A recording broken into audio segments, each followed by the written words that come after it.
Hi. Hmm. In continuation of aphorism number one, uh, now we have to read the footnote of aphorism number one. Aphorism number one, I repeat it. The physician's high and only mission is to restore the sick to health, comma, to cure, comma, as it is termed. हम काफ़ी समय से जब मैं first year second year third year में था, even final year तक भी, जब भी हम इसको फर्स्ट एफरिज्म को पढ़ते थे तो एज इट इज़ टर्म्ड पे उसमें वन नंबर लिखा हुआ है, means it is footnote number one.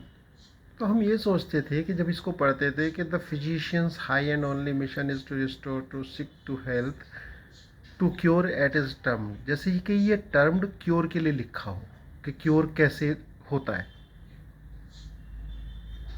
मगर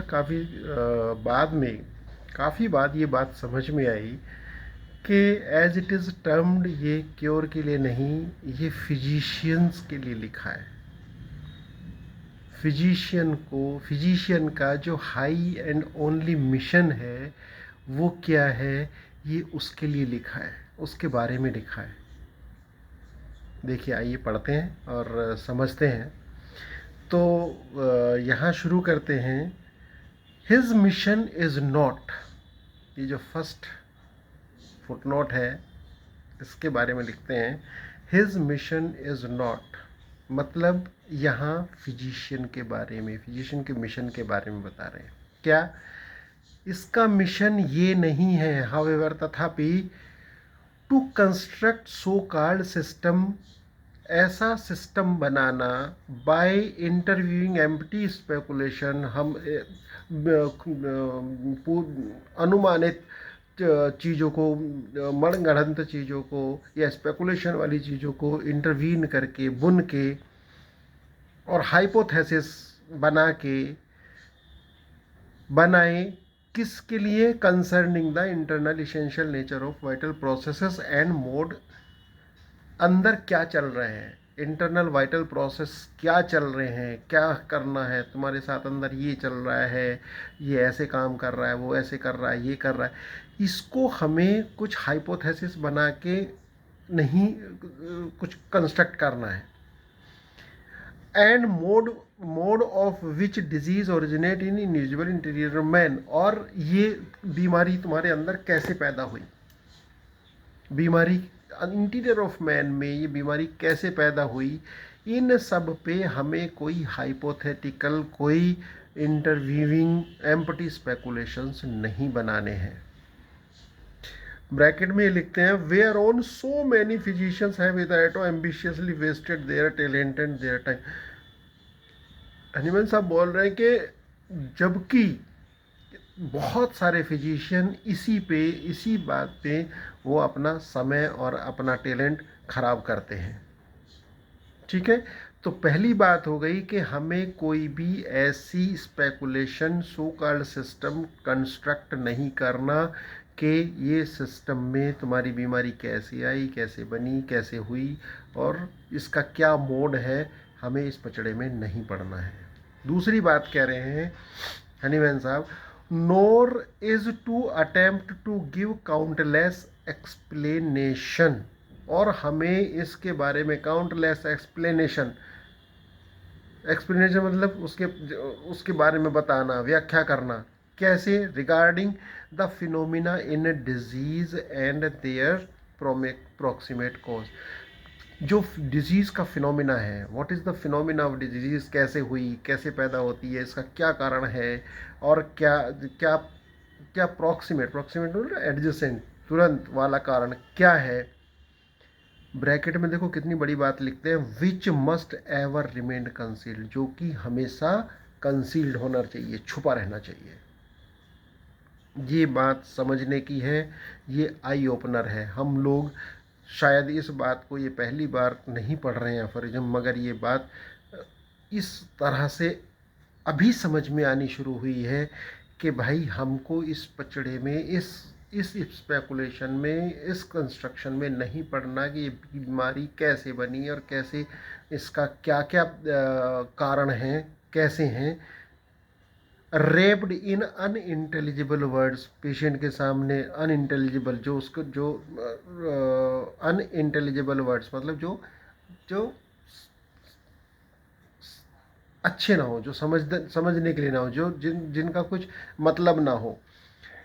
एंड अच्छा, कमाल की बात ये देखो, ये फुटनोट नंबर 8 में भी लिखा है हनीमैन साहब ने कि बीमारी कैसे हुई, क्या हुआ क्या नहीं हुआ, ये हम इस पचड़े में, ये this is not of practical use, right. And an inflated abstract mode of expression, inflated abstract mode of expression.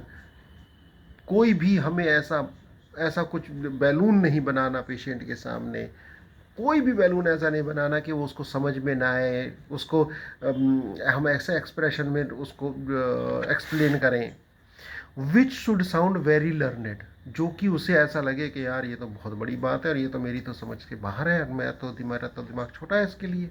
In order to astonish, और उसे आश्चर्यचकित करने के लिए, उसमें भौकाल बनाने के लिए, द इग्नोरेंट, इग्नोरेंट मतलब जिसे अज्ञान, जिसे पता है नहीं है, तो उसके लिए हमें कोई भौकाल नहीं बनाना कि हाँ ये ऐसे है, ये बीमारी ऐसी आई, ये ऐसी आई, ये इतना बढ़िया एक्सप्लेनेशन मैंने दिया है।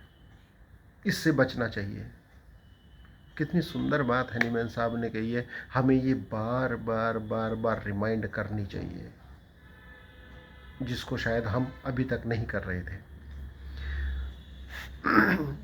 डैश करके लिखते हैं, ये सारे काम करते रहो, जबकि whilst sick humanity sighs in vain for health, जबकि सिक ह्यूमैनिटी, जो सिख ह्यूमैनिटी है, वो अभी भी उस सहायता के लिए जो है वो आहें भर रही है, कुछ ठीक हो जाए, कुछ ठीक हो जाए। मगर हम इन्हीं फिजिशियन इन्हीं बातों में लगा हुआ है, अपनी वाहवाही लूट रहा है या कुछ भी बात बना रहा है।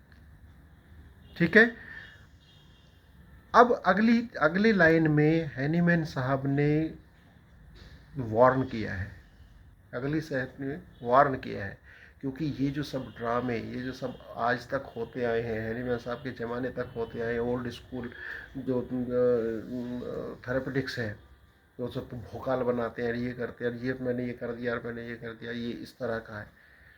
उसके लिए आगे देखो हनीमैन साहब क्या लिखते हैं, ऑफ सच लर्नेड रिवरीज, इन सब लर्नेड मतलब लर्नेड मायाजाल, लर्नेड दिमागी बुद्धिमत्ता वाले मायाजाल, to which the name theoretic medicine is given. Theoretic medicine मतलब सैद्धांतिक चिकित्सा, सिद्धांत पे हमारी चिकित्सा सैद्धांतिक चिकित्सा है, ब्रैकेट में लिखते हैं सीधे given, and for which special professor are institute, और उसके लिए स्पेशल प्रोफेसर भी लगा दिए,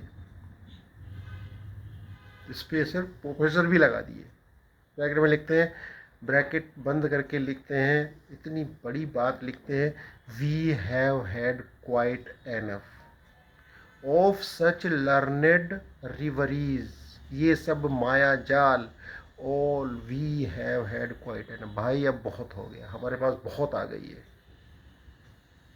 है। And it is now high time, और अब देखो हनीमैन साहब ने यहाँ कितनी बड़ी बात लिखी, and it is now high time, ये हाई टाइम है, that all who call themselves physician, जो ये सब अपने आप को फिजिशियन, ऐसे फिजिशियन बोलते हैं, should at length cease to deceive suffering mankind's with mere talks, इन सब बड़ी बड़ी बातों से इन सबको बंद करना चाहिए, इन सबको बंद हो जाना चाहिए।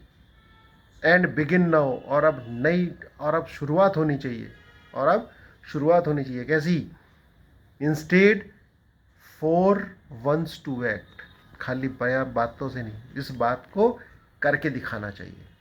फॉर वंस टू, एक बार करके तो दिखाओ, एक बार करके, for once to act, that is, इसका मतलब है reality to help to the cure, really to help and to cure, जो रियली हमें उसे करके दिखाए, जो उसे पेशेंट को करके दिखाए कि भाई ये देखो हमने ये किया है, ये तो अब ये पेशेंट, इसको हमने ये मदद दी, इससे ये पेशेंट ठीक हुआ।